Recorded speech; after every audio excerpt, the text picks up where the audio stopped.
And if you want to guarantee snow at Christmas time, first roughly sketch a wintry scene onto blue paper.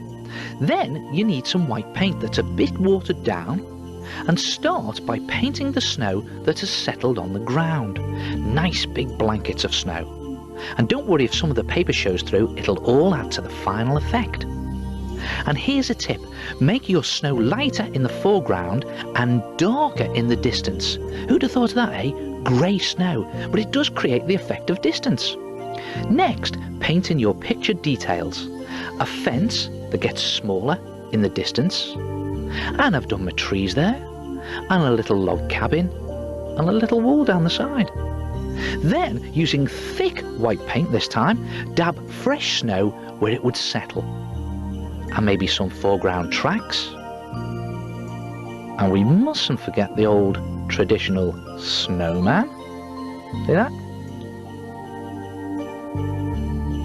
And don't forget to dab the paint on nice and thick so it settles on the trees and even the tops of the fences there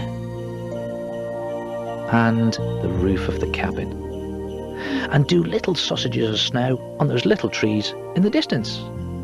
Then mix some pale blue paint to help make the fresh snow look nice and fluffy. Do little curves on your sausages of snow. See that? Little flicks. And you can also add some shading down the side of the snowman. And why not add in some footprints in the snow? And finally, the fun bit. Dip an old toothbrush into your runny white paint and flick on falling snow.